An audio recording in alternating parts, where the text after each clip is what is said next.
Essa igreja, pela vida do pastor Mac, da pastora Susan, do Samuel. Samuel é um grande amigo.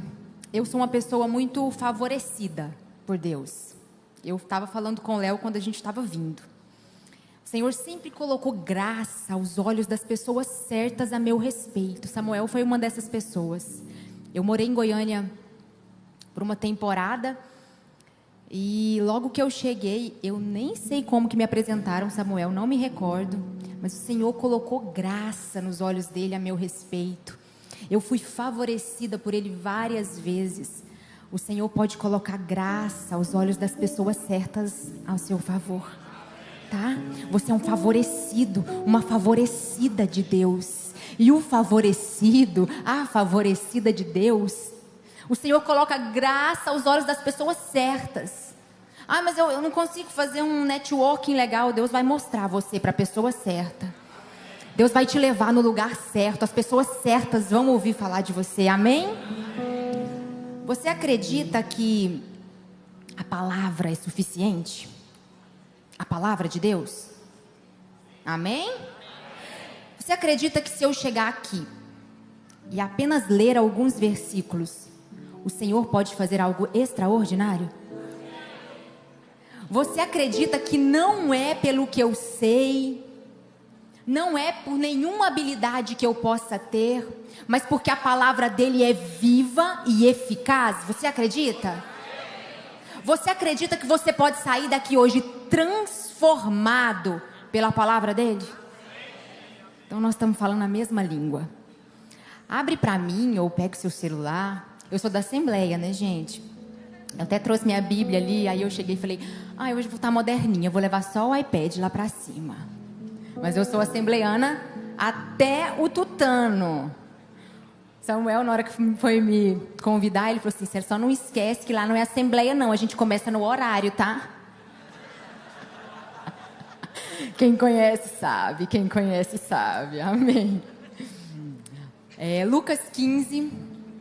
Lucas capítulo 15, a partir do verso 11. Eu sei que viria ministrar aqui há mais ou menos um mês. E eu já tinha preparado a palavra bonitinha. Esse fim de semana, o Senhor me deu uma sacudida. Mas uma sacudida. Sabe aquelas sacudidas assim, que muda totalmente a rota da sua vida? Aconteceu comigo esse fim de semana. Então vocês se preparem, porque eu tô só o olho. Sacudida mesmo. Contei pro Léo, eu fui num retiro espiritual. Quem já foi em retiro espiritual? Como que vocês chegam do retiro espiritual? Se eu rodar no manto aqui hoje, gente, eu sou da Assembleia, vocês se lembrem disso.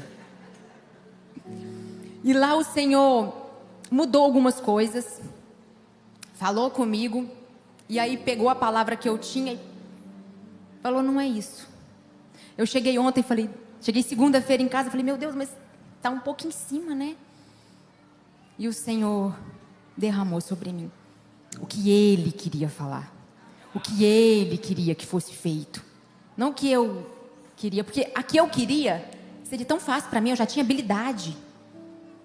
Mas aí o Senhor disse, não é pelo que você sabe, é pelo que eu vou fazer, é pelo que eu vou liberar através da minha palavra, porque você vai entender que a minha palavra é suficiente. Amém? Então amém, vamos lá, Lucas 15, a partir do verso 11. Jesus continuou, um homem tinha 2 filhos, o filho mais jovem disse ao pai, eu quero parte da minha herança. E o pai dividiu seus bens entre os 2 filhos. Alguns dias depois, o filho mais jovem arrumou suas coisas e se mudou para uma terra distante, onde desperdiçou tudo o que tinha por viver de uma forma desregrada.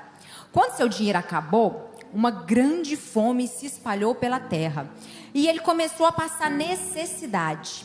Convenceu então um fazendeiro da região a empregá-lo e esse homem o mandou a seus campos para cuidar dos porcos. Embora ele quisesse saciar a fome com as vagens dadas aos porcos, ninguém lhe dava coisa alguma. Quando finalmente caiu em si, disse, até os empregados do meu pai têm comida de sobra e eu estou aqui morrendo de fome. Vou retornar à casa de meu pai e dizer, pai, Pequei contra o céu e contra o Senhor. Eu não sou mais digno de ser chamado seu filho. Por favor, faça-me como um de seus empregados. Então voltou para a casa de seu pai. Quando ele ainda estava longe, seu pai o viu cheio de compaixão. Correu para o filho, o abraçou e o beijou. O filho disse: pai, eu pequei contra o céu e contra o Senhor, e eu não sou digno de ser chamado seu filho. O pai, no entanto, disse aos servos: depressa, tragam a melhor roupa da casa e vistam nele. Coloquem-lhe um anel no dedo e sandália nos pés. Matem o novilho gordo. Faremos um banquete e celebraremos, pois este meu filho estava morto e voltou à vida. Estava perdido e foi achado. E começaram a festejar. Enquanto isso, o filho mais velho trabalhava no campo.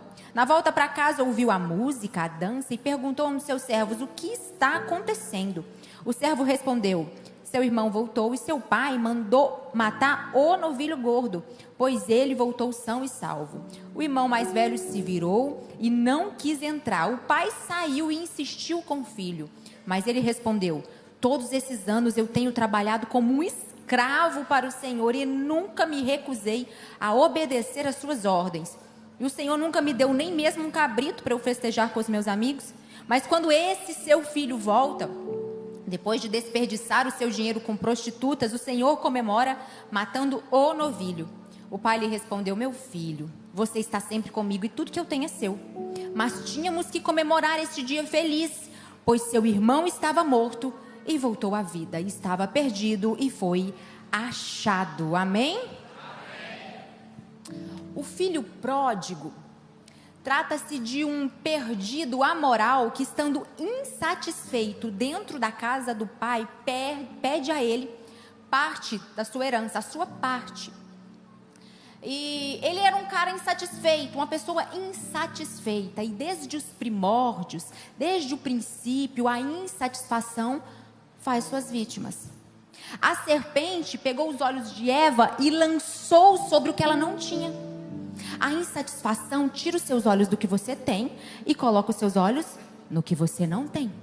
Tira os seus olhos da abundância e coloca os seus olhos nos limites.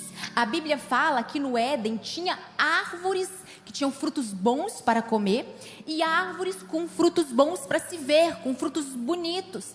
Mas aí a serpente mostra para Eva o que ela não podia.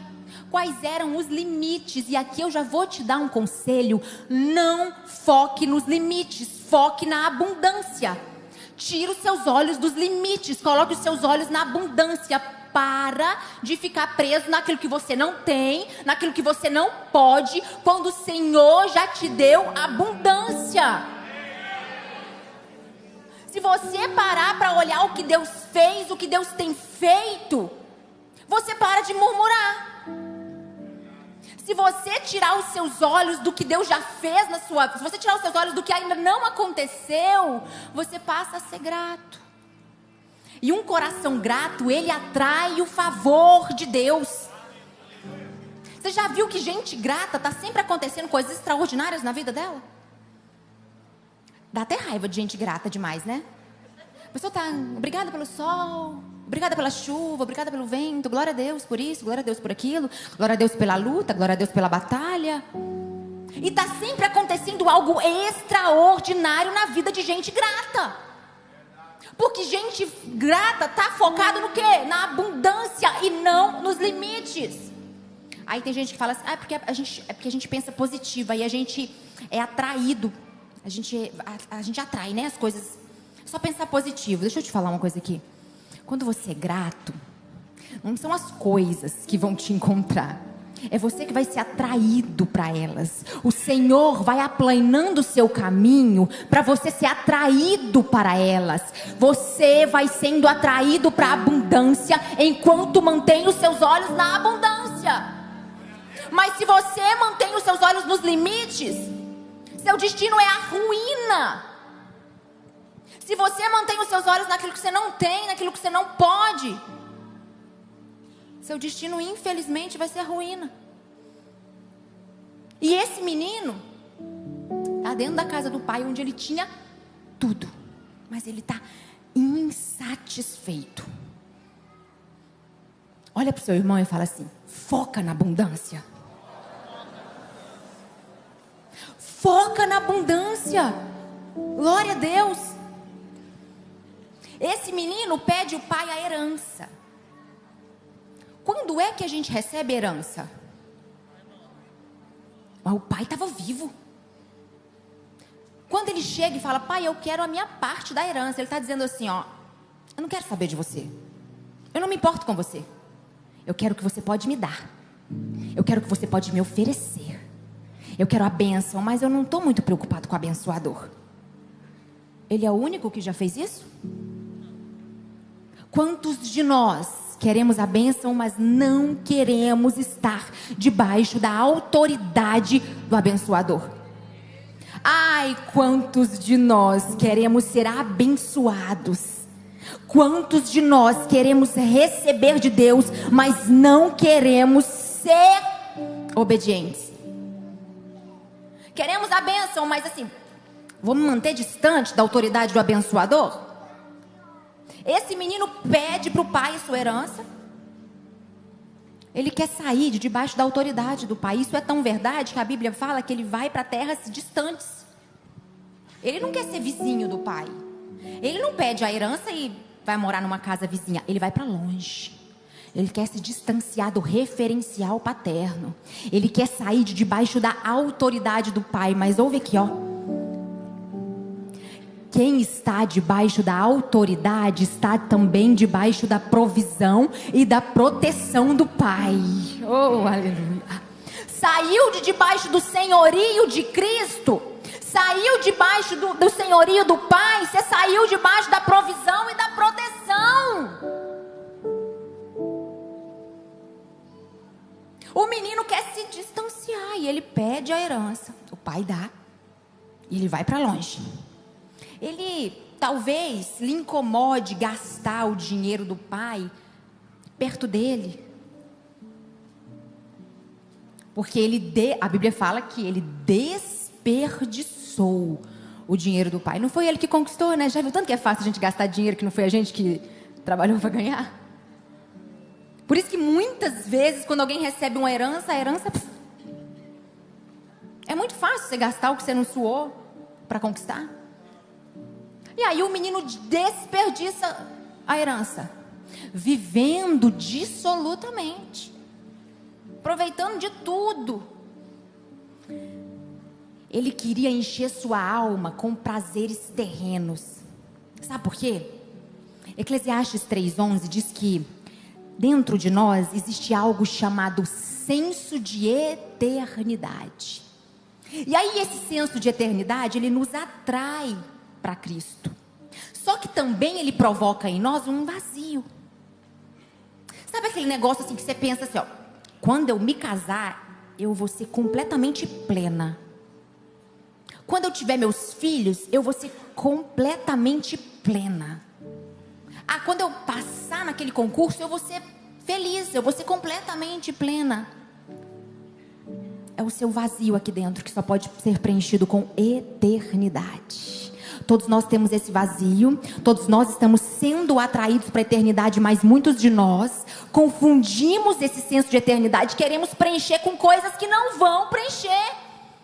E nossa alma é um poço sem fundo de prazeres. Quanto mais prazer você deposita na alma, mais prazer a alma pede. E ele foi depositando. E ele gastou tudo. O dinheiro acabou. Porque Deus, quando Ele te chama para te usar, Ele te chama, Ele te enche, Ele te usa, Ele te enche, Ele te reabastece, Ele te usa. Mas o inimigo, Satanás, usa e abusa de você e nunca abastece nada. Acabou o dinheiro do menino, acabou. E agora, ele vai procurar o trabalho mais indigno para os judeus, que é tratar de porcos. Porque é isso que o inimigo quer. Ele quer tirar de você a sua integridade, a sua dignidade. Esse menino estava carente o bastante para perder a dignidade. Segura essa frase aqui, ó. A força da sua carência é proporcional à velocidade que a sua dignidade vai ao chão. Você já reparou que gente carente perde a dignidade assim, ó? Eu fui uma adolescente extremamente carente. Perde a dignidade assim. O inimigo sabe exatamente o que fazer para te puxar, para acabar com a sua integridade, para te deixar carente a ponto de você perder a sua dignidade. Esse menino agora está cuidando de porcos. E a Bíblia fala que ele tem vontade de comer a comida dos porcos, mas nem isso lhe dão. Tem gente que fala, ele comeu. Ele não comeu, não. Nem a comida dos porcos deram para ele.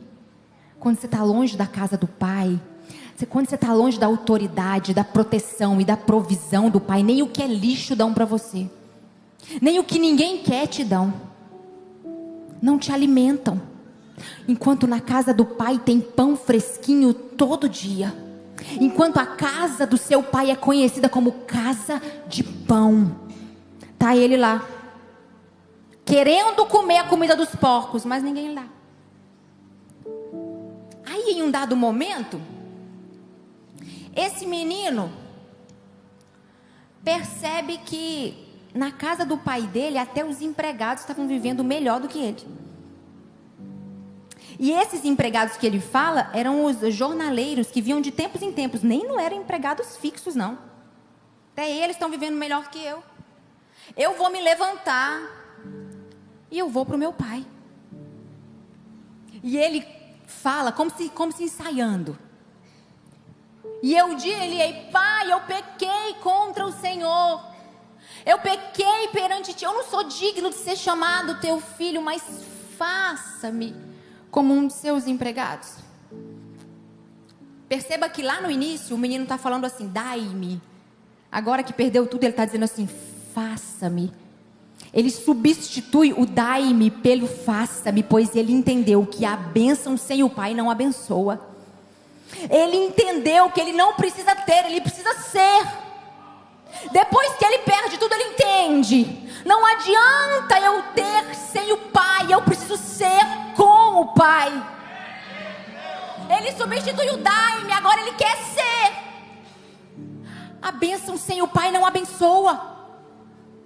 A herança que você considera herança sem o pai te conduz à ruína. Isso que você pede para Deus sem o pai vai te levar à ruína. Ele está dizendo, eu quero que você seja comigo. Eu quero que você seja em mim. E talvez por isso ele ainda não tenha te dado. Porque ele está te preservando, ele está te chamando para ser. Eu estou te chamando para ser. Eu estou te chamando para ser. E no caminho em que você está sendo, eu te dou o que você precisa. E no caminho onde você está sendo comigo, eu te dou o que você necessita. E esse filho vai embora, vai voltar para casa. Interessante que a Bíblia fala que é o pai quem vê o filho. Mas é o filho que está voltando, né? Ele que deveria ter avistado o pai primeiro, mas não, é o pai que vê o filho primeiro. As nossas iniquidades, as nossas transgressões, os nossos pecados nublam a nossa visão do pai, mas nunca nublam a visão do pai de nós. Ele continua te vendo. Ele continua vendo você. Mas e os meus pecados? Ele continua vendo você. Mas eu fui lá, eu me sujei. Ele continua vendo você. Eu não consigo sentir ele, mas ele continua vendo você. Eu não sinto nada, eu não vejo o pai, mas ele continua vendo você. Tô todo sujo de lama, ele continua vendo de você. E o menino vai voltando, o pai vê o menino e corre ao encontro do menino. Aí o menino vai dizendo que ele foi ensaiando, né? Pai, eu pequei contra o céu e perante ti, eu não sou digno de ser chamado seu filho. Lembra do ensaio dele? A ideia era dizer, faça-me como um de seus empregados. Mas o pai interrompe o filho. Antes que ele possa dizer, faça-me como um de seus empregados, o pai já está beijando, está mandando trazer roupa, está mandando trazer sapato, como quem dissesse assim, ó, sai o filho, volta filho, sai o filho, volta filho. Eu não tenho filhos empregados, eu tenho filhos. Ah, mas eu fui lá, eu me sujei, eu mereço voltar como empregado, merece. Mas é a misericórdia te abraçando, é a graça correndo para te encontrar e dizendo assim, ó, eu calço seus pés, porque quem anda descalços é escravo. Filho tem sapato na minha casa, filho tem roupa na minha casa. Ele devolve o anel era a procuração do pai, onde aquele menino chegava, ele dizia assim, ó, seja feito isso em nome do meu pai, eu repreendo isso em nome do meu pai, eu não aceito isso em nome do meu pai. O pai está devolvendo o anel. A procuração do menino. Nossa, mas eu fiz tanta coisa errada. E agora eu estou voltando, eu vou aos poucos, né? E agora eu estou me achegando a Deus, eu vou aos poucos, né? O menino chega sujo, o pai manda sapato, roupa e já dá anel. Já dá procuração. A graça é escandalosa. É mais fácil entender a lei, é mais fácil entender que é por meus méritos, do que entender que é graça de Deus, que é favor imerecido. É muito mais fácil achar que é por mim. A graça é escandalosa. É por isso que a gente reluta, porque ela é escandalosa, é loucura. Ele devolve anel e faz festa. A Bíblia diz que ele manda matar o bezerro gordo. Em qualquer versão que você lê, vai estar novilho, bezerro, mas sempre vai ser o, e não um. Porque tinha um bezerro sendo engordado para a festa desse menino. A festa desse filho estava sendo preparada. Quem sabe desde o dia que ele saiu de casa. Tem festa para você. Tem bezerro que foi engordado para o dia que você voltar para o pai. Tem festa que está sendo preparada para você. O pai está só esperando. E aí vem o menino e tem festa. E o pai está se alegrando com o menino. Mas nessa história tem um outro personagem. Talvez ele se enquadre melhor com você. Porque durante muito tempo eu me enquadrei perfeitamente nesse. O irmão do filho pródigo, o que nunca saiu da casa.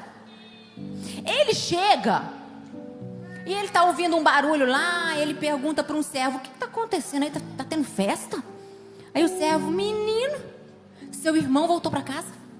Seu pai mandou matar. Sabe aquele bezerro que ele estava engordando? Seu pai mandou matar e está fazendo festa. O menino fica indignado. Como é que o meu irmão pede a herança dele, gasta a herança dele, suja o nome da nossa família, se suja na lama, e quando volta meu pai está fazendo festa para ele? Ah, justiça própria. Ah, meritocracia. Não funciona dentro do reino. No reino de Deus não funciona assim. E eu sei que é difícil entender que aquele fulano que já fez de tudo lá no mundo, agora está aqui em cima louvando a Deus, glorificando a Deus, sendo usado por Deus. Eu sei que é difícil para você entender. Você que nunca fez nada, que sempre esteve dentro da casa do Pai. Eu sei que é difícil você entender que Deus está fazendo festa para receber aquele que foi lá e voltou imundo. Mas Ele está fazendo festa sim. Aí esse menino fica indignado. E esse pai, ele é incrível. Esse pai, ele sai para receber o filho que voltou. E ele sai também para insistir com o filho que nunca saiu de casa, mas tem uma senhora dificuldade de aceitar a festa que o pai está fazendo para o irmão. Insiste para ele entrar. Vamos entrar, meu filho. Eu não sei se você hoje aqui é o filho que saiu, ou se você é o filho que se sente injustiçado dentro da casa do pai. Mas eu queria te dizer que para vocês dois, o pai sai para fora para chamar: vem para a festa, vem para a festa.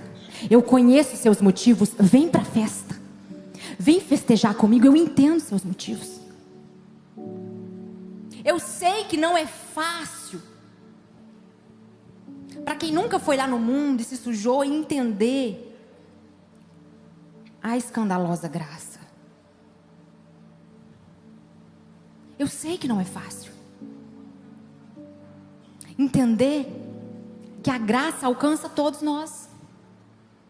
Eu sei que a gente vive assim, esperando pela meritocracia. Você merece mais, você merece menos, eu mereço mais. Eu me lembro de um dia, eu sou cristã desde que nasci. Eu nasci em um berço evangélico, graças a Deus. E eu me lembro de um dia que uma moça lá na igreja aceitou Jesus. E eu conhecia ela, assim, de ouvir falar.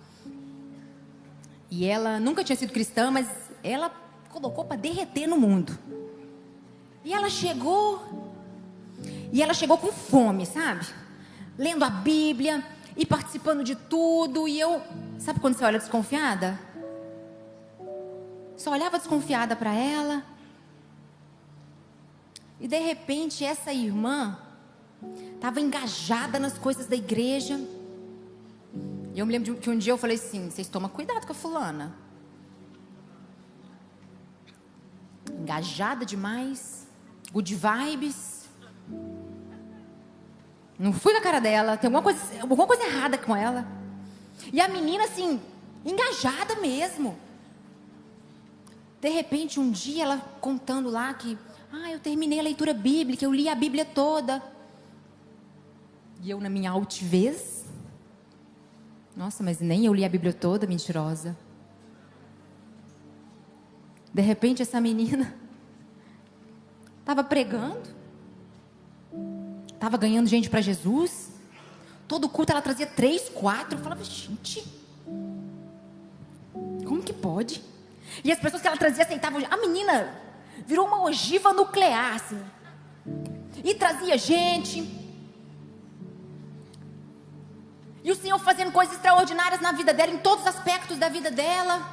Aí pegou no meu ponto fraco, porque nessa época era meu sonho casar, e Deus foi dar um marido para ela. Falei, o quê? Deus deu um marido para ela, um homem de Deus. E os dois juntos, aquele negócio, e um dia o Senhor falou comigo: ei, tudo que eu tenho é seu. Você nunca participou porque não quis. Você não sentou na minha mesa porque não quis. Agora chega alguém de fora que entende o preço do perdão que recebeu e participa de tudo. E você acha que tem o direito de ficar contra? Se coloque no seu lugar. Aí eu virei amiga dela. Falei, ué, se ela sabe ser filha, eu tenho que aprender com ela. Porque eu não estou sabendo. O grande problema da humanidade não é a paternidade, é a filiação. É por isso que quem veio foi o filho, para mostrar, para estabelecer um modelo ideal de filho. Todos os outros problemas que nós vivemos, que a humanidade vive, vem de uma filiação perdida. A omissão, a inversão de papéis, o mau caratismo, a identidade que não é estabelecida e manifesta. O problema não é a paternidade, é a filiação. A gente esqueceu como ser filho. Porque talvez a nossa paternidade terrena também tenha sido corrompida. Talvez você tenha vindo de uma família disfuncional. Eu vim. Cristã, mas disfuncional. Terrivelmente evangélica, mas disfuncional. É a primeira vez que eu conto isso. Meu pai, ele teve o pai assassinado quando era criança. Foi criado por uma tia que era dona de um bordel. Minha mãe foi rejeitada pelo pai, pela mãe e depois pela avó. Era ela e uma irmã. Era para a avó criar, a avó olhou e falou assim: essa bonitinha eu quero, essa outra é feia, eu não quero não. E durante a vida deles, eles foram crescendo com vários traumas. Aí 2 traumatizados se casam. Oh, Senhor, misericórdia. E formam uma família. E tem 2 filhas. E o que acontece? Eles replicam o ciclo da dor. Minha mãe transforma a dor dela em violência, em ira. Eu posso te falar que eu já apanhei de tudo que você imaginar. Panela de pressão na cabeça, fio de ferro. Já pisou no meu pescoço. Já bateu minha cabeça na parede. E meu pai, ele transforma a dor dele em omissão. Diante da violência que ele via eu e minha irmã sofrendo, ele não consegue se posicionar. Aí nós temos uma pessoa violenta e uma pessoa omissa. O que Satanás faz? Tudo que ele pode. E aí eu cresci dentro dessa família. Mas aí depois eu vou construir a minha família. E quando eu fico grávida, 2 meses depois do meu casamento, eu entro em desespero. Eu falei: Deus, eu não quero repetir o ciclo. O maior medo da minha vida era repetir com os meus filhos o que aconteceu comigo. Eu fico deprimida a gravidez inteira, porque eu não queria repetir isso. Eu não queria repetir o que os meus filhos viveram. E um dia eu fiz uma oração dizendo: Senhor, eu sei que meus pais não tiveram escolha, mas eu sei que esse ciclo, ele precisa ser quebrado. E vai parar em mim. Vai ser quebrado aqui. Se lá atrás esse ciclo começou, os meus pais perpetuaram, a partir daqui não vai. Eu não vou perpetuar. Vocês acham que eu tenho raiva dos meus pais? Meus pais cuidam dos meus filhos. Sabe por quê? Eu ter raiva deles, não liberar perdão sobre a vida deles, é como eu cobrar deles uma dívida milionária, sendo eles miseráveis. Eles só deram o que eles receberam. Como que eu vou exigir que miseráveis paguem uma dívida milionária?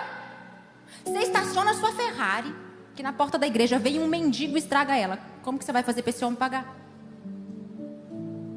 Ficar cobrando dos nossos pais aquilo que eles não tinham condição de nos oferecer é o mesmo que ficar cobrando o mendigo que estragou sua Ferrari. Eles não tinham para oferecer, mas eu tenho. Eles não tinham, mas eu tenho. E vai acabar aqui. Glória a Deus.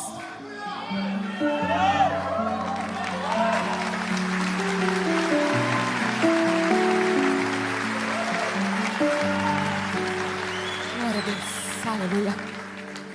Eu estou aqui, meus pais estão com os meus filhos, porque eles falharam como pais, mas eles não têm falhado como avós. Porque nós quebramos o ciclo. Sabe por que nós estabelecemos a filiação de Deus? O que eu não recebi dos meus pais, Deus me deu.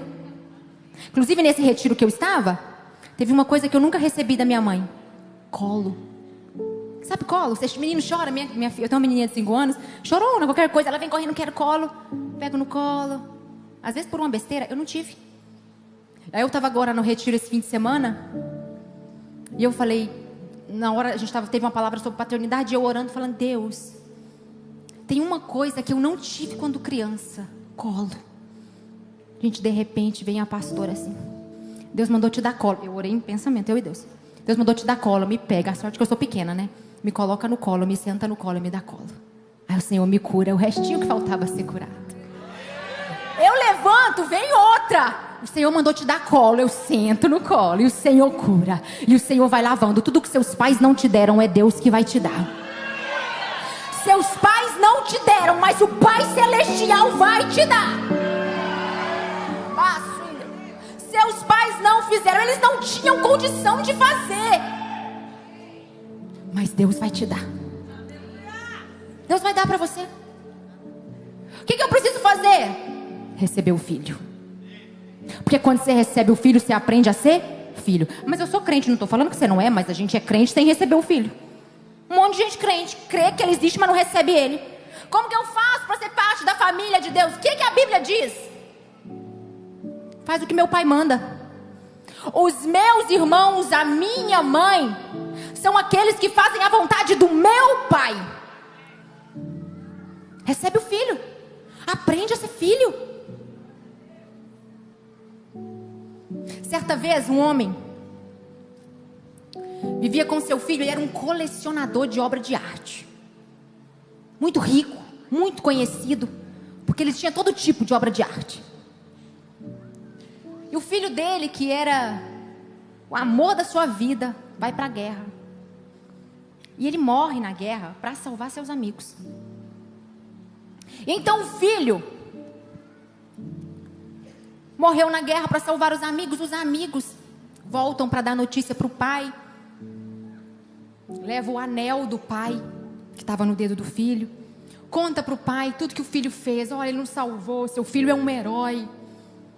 E o pai sofre, vive aquele luto. E como ele é apaixonado por obra de arte, ele manda pintar um quadro, um retrato do filho. Anos depois, esse homem morre. E como ele não tinha parentes, tudo que ele tinha ia ser leiloado. Ele deixou um testamento contando tudo como que era para ser feito o leilão. Veio gente do mundo inteiro. Porque todo mundo sabia que ele tinha obras maravilhosas. A galera queria o quadro do Da Vinci, queria do Picasso, Portinari. E o povo veio. E tá lá o leiloeiro. Falou, vamos começar então o leilão. E o povo ansioso, eu quero aquele. Espera aí, gente, vamos começar aqui o leilão. A gente vai começar por esse quadro aqui. O nome desse quadro é O Filho. Aí o povo, não, a gente não quer, a gente não sabe nem quem que fez esse quadro. Eu quero aquele, eu quero o Da Vinci. E nisso o jardineiro está lá, olhando pela porta. Ninguém quer o quadro. E o jardineiro fala, quanto que é mesmo o quadro? Porque eu quero comprar ele, porque eu vi meu patrão tantas vezes sentado de frente para esse quadro chorando. Eu quero comprar esse quadro. Eu vendo minhas coisas, eu quero comprar esse quadro. O leiloeiro bate o martelo. Diz o seguinte, acabou o leilão. Mas e os quadros? Não, porque no testamento está dizendo assim, que quem levar o filho para casa, leva toda a herança do pai. Vai levar tudo. Quem levar o filho, leva tudo.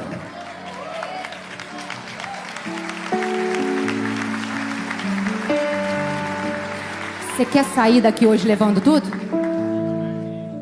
Você quer sair daqui... Eu vou perguntar de novo, porque eu acho que você não entendeu. Você quer sair daqui hoje levando toda a herança do pai? Leva o filho para casa. Leva o modelo ideal de filho para casa. Porque se você leva o modelo ideal de filho, você aprende a ser esposa, você aprende a ser mãe, você aprende a ser marido, você aprende a ser pai, você aprende a ser patrão. É o filho. É isso que nós precisamos estabelecer, a identidade de filho. Mas nós vivemos aí como mendigo.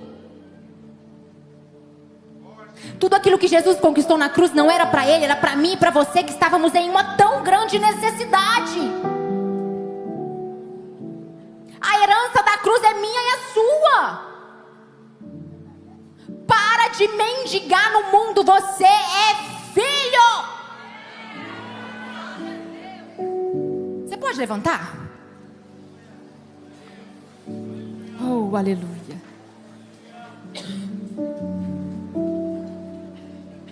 Eu quero orar hoje por 3 tipos de pessoas. Eu quero orar para o filho que saiu de casa. O filho que foi embora, que queria gastar a herança do pai, mas que quer retornar hoje para fazer festa. Eu quero fazer festa com você hoje. Me se sujou todo, mas quer voltar. Eu quero fazer festa com você hoje. Eu quero orar para o filho que se sente assim injustiçado. Sabe o filho injustiçado? Que fica olhando para o outro que na sua concepção não merecia nem estar aqui. Quero orar por você. Quero repreender isso da sua vida, para você aprender a ser filho e começar a desfrutar das bênçãos, e começar a desfrutar da herança. E eu quero orar para você que quer hoje encerrar o ciclo que seus avós plantaram, que seus pais plantaram, mas que vai encerrar em você. Você não vai perpetuar isso para sua família. Ah, meus avós divorciaram, meus pais divorciaram. Você não vai divorciar. Meus avós sofreram violência, meus pais sofreram violência, eu sofri violência. Seus filhos não vão sofrer.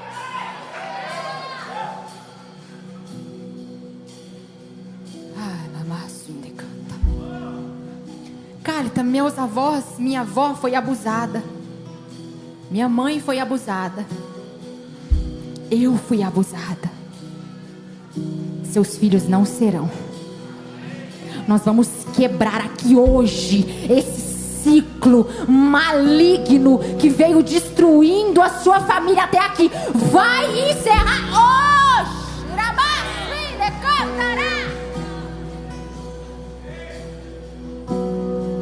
Não vai continuar. Hoje nós vamos estabelecer a filiação. Faça como você se sentir melhor. Se você quiser se ajoelhar, se você quiser vir na frente, tá na casa do seu pai. Ah, eu quero deitar no chão. Tá na casa do seu pai. Eu quero me ajoelhar, eu quero vir aqui na frente me prostrar, eu quero me render. Tá na casa do seu pai. Como você preferir. Eu só quero que você dê um passo de fé, dizendo assim: eu sou o filho que está voltando, ou eu sou o irmão que nunca saiu, mas que tem um senso de justiça apuradíssimo, ou dizendo assim: aqui se encerra o ciclo maligno. Seja movido pelo Espírito Santo, aleluia. Senhor, nós estamos aqui hoje para guerrear contra todo o histórico, toda maldição, todo ciclo de dor. Nós estamos aqui para estabelecer a sua filiação. Nós rejeitamos a voz do inimigo que diz: você, olha o que você fez, olha onde você esteve. Nós rejeitamos a voz que repete toda palavra de maldição que ouvimos durante toda a nossa vida. Nós rejeitamos a sugestão maligna da nossa identidade. Nós somos quem Deus diz que nós somos. E Ele diz: filho amado. Ele diz: filho amado. Ele diz: filho amado. O inimigo não tem poder para te rotular, porque o Senhor quebrou todos os rótulos na cruz do Calvário.